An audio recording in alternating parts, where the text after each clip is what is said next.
કેટલો ટાઈમ થઈ ગયો, હજી સુધી નથી આવ્યા. ક્યાં રહી ગયા હશે? આજે આવવામાં કેમ મોડું થઈ ગયું? ઓફિસેથી ચાલીને આવું તો વાર તો લાગે ને.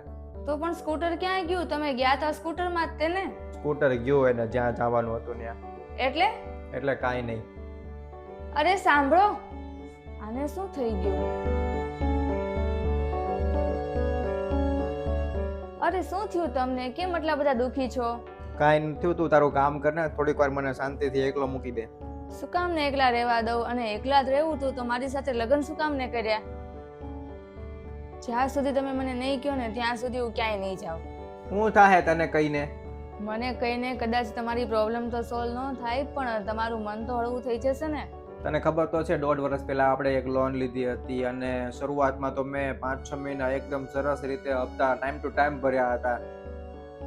પછી 6-7મા મહિને મારી એક હપ્તો ચૂકાઈ ગયો હતો. ત્યારે મેં એવું વિચાર્યું હતું કે કાંઈ વાંધો નહીં, બીજો હપ્તો આવશે એમાં હું બધું હારે ભરી દઈશ. ત્યારે હું બેંકે ગયો હતો. પછી જ્યારે હારે ભરવાનું થયું ત્યારે મને ખબર પડી કે બેંક વાળાએ તો એની ઉપર ચાર્જ લગાડી દીધો છે.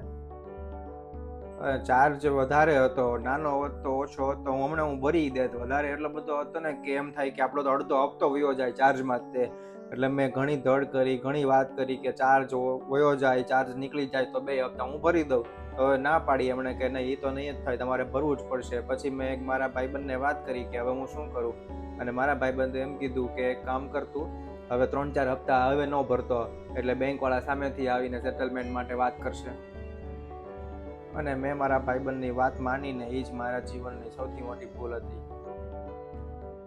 અને પછી તો ચાર્જ લાગતા જ ગયા. એટલે જેટલા હપ્તા નહોતા ભર્યા ને એનાથી ઉપર જેટલા ચાર્જ લાગ્યા ને, ટોટલ હું 2.5 લાખ રૂપિયા ભરીને આવ્યો છું.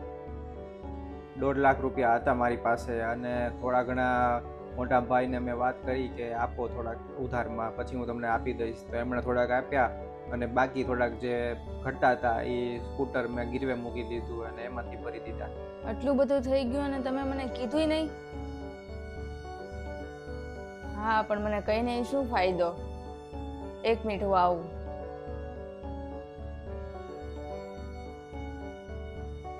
આ લ્યો, વધારે તો નથી પણ એટલા તો છે જ તે કે તમે તમારું સ્કૂટર પાછું લઈ આવશો.